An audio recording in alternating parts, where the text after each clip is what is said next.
And now I see why the poisonings and all that other scared.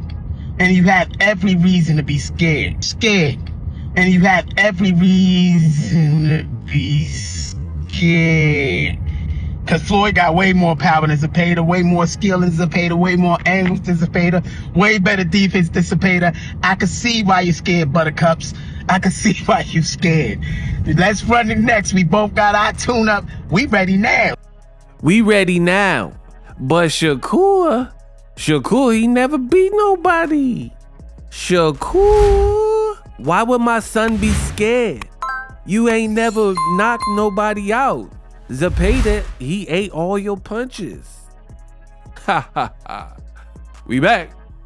Shakur Stevenson, Floyd Schofield, the beef continues. And in this video, who.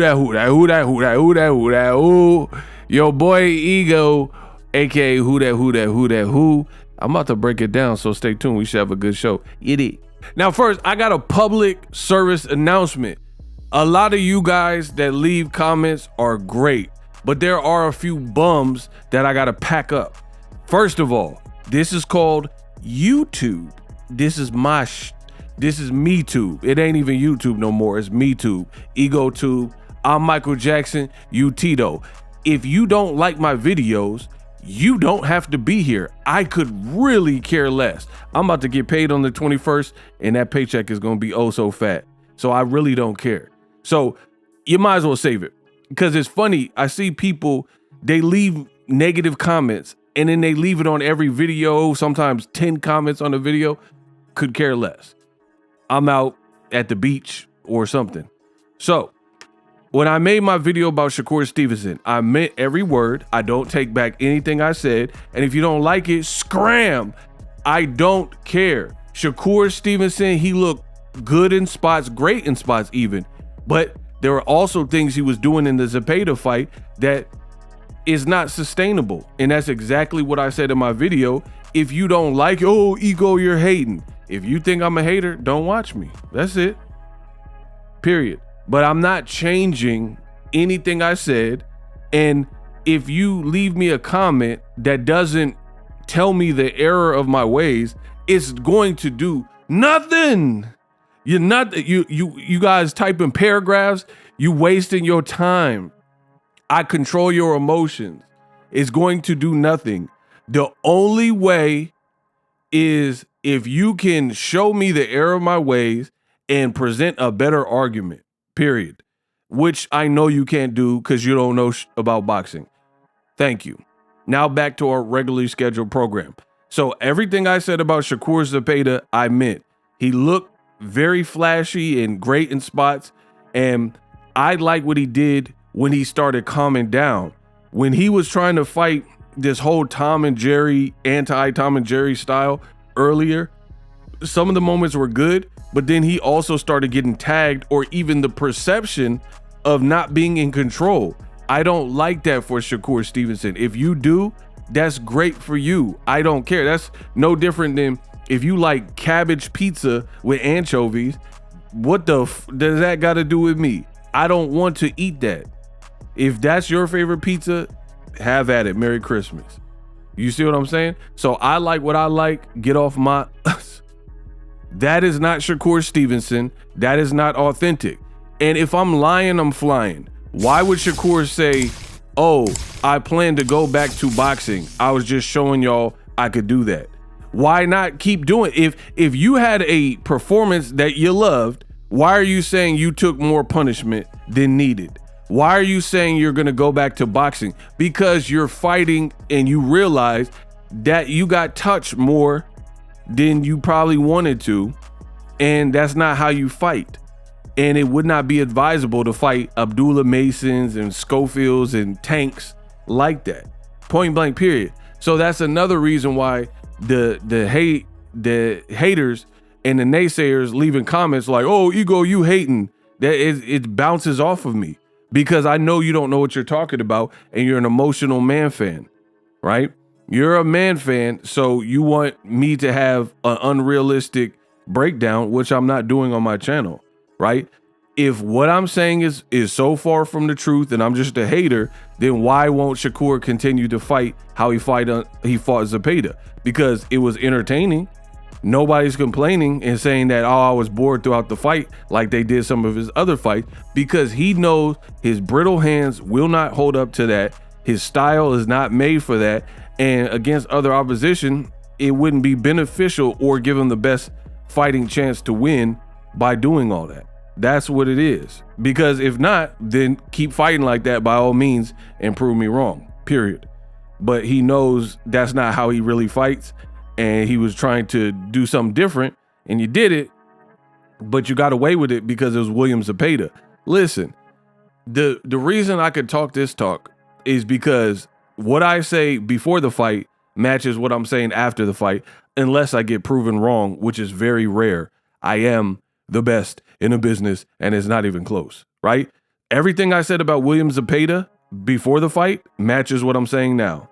So I can do this. There's a lot of content creators, false prophets. What they do is this: they'll have a prediction because they don't know boxing and they don't know about boxing. So what they'll do is they'll say a bunch of stuff and front load it before the fight, and then after the fight they'll say, I told you so. I knew this was going to happen. See, I told you so. And then they didn't tell us so. You listen to the content before and you either hedge your bet or you picked the wrong guy and the fight didn't play out how you said. Nothing you said happened. And then when you have an outcome, now you say, I told you so. I don't do that.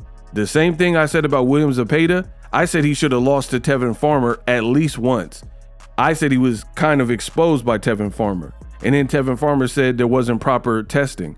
I said that I don't think he really wanted to fight Shakur. And then he came out with the injury, you know what I mean? And then came back fighting Tevin Farmer because they were supposed to been fight, you know what I mean?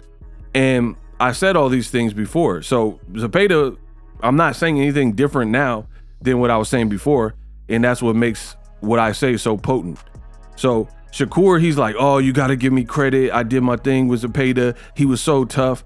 Bro, Zepeda is one-dimensional. And if you don't know how to deal with that style, then that one-dimensional can get you.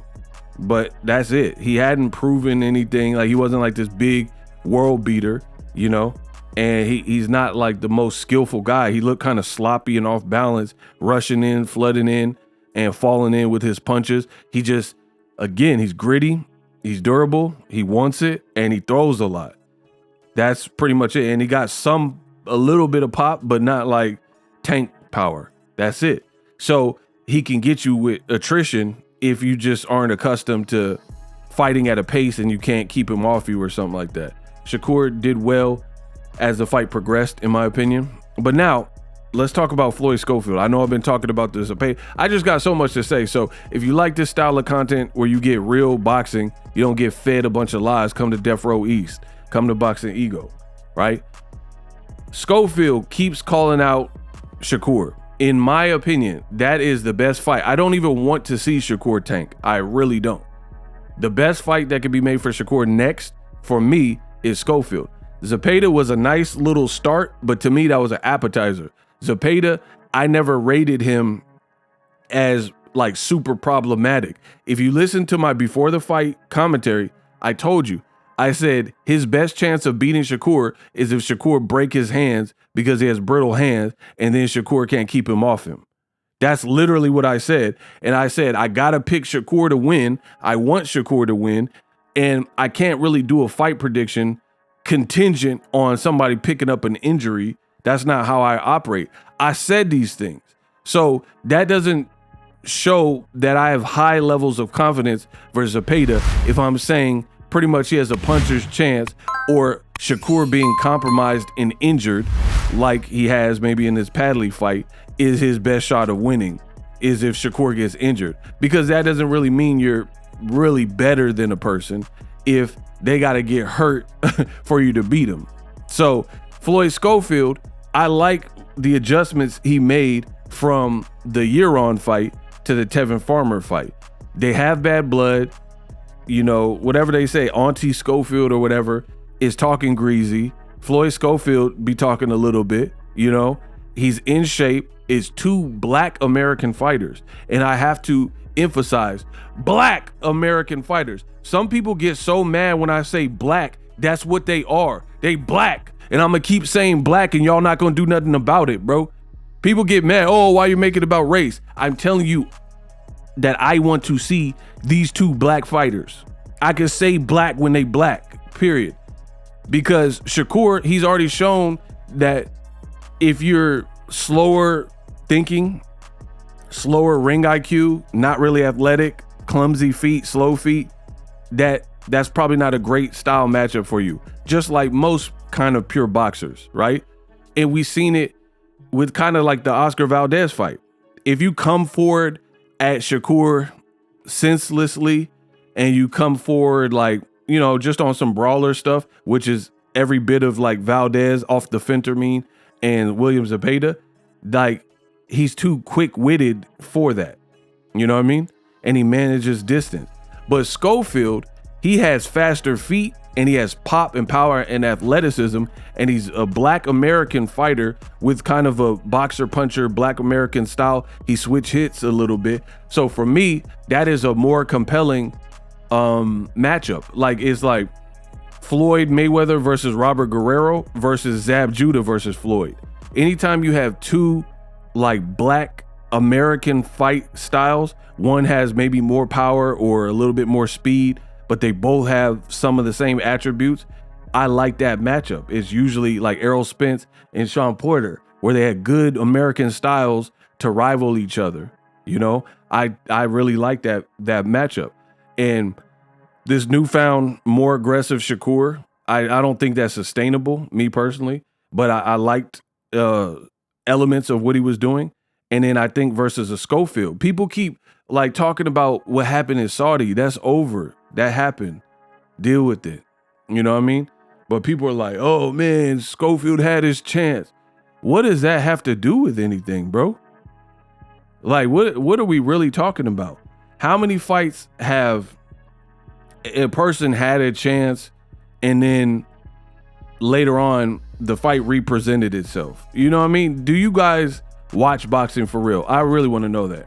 Like you got Canelo versus Caleb Plant. They had a prior negotiation, and then for whatever reason, Canelo or whatever, it didn't work out. Canelo went on to fight Kovalev, but then they came back and revisited the Caleb Plant fight. So to be honest, a lot of the Shakurs and the Shakur Stevenson fans, they sound a bit like almost worried. Like they keep bringing up, oh, you had your chance, you don't get a chance again kind of attitude with the Schofield fight. But it's still a great fight that still makes a lot of noise. And I think Shakur does better when he has an enemy. You know what I'm saying? The Schofields have been talking greasy and talking spicy. So I still want to see the fight. You know what I mean? And again, Canelo, Caleb Plant, that was a fight that they had talks and blah, blah, blah. And then it got revisited. And I can even think of other fights where it pretty much came down to it and then something happened. Whatever happened in Saudi happened. I'm not really interested. It's still a value in the fight. They're both coming off great performances. So for my take, it's still a perfect time to make that fight. And I like it even more so than the Tank fight. And it's easier to facilitate being that they're on the same side. Now, to up your stream game, use StreamYard. To up your YouTube videos, if you're interested in content creation, use my affiliate links for StreamYard, vidIQ, and TubeBuddy. Let me know what you guys think. Schofield versus Shakur. I still love it.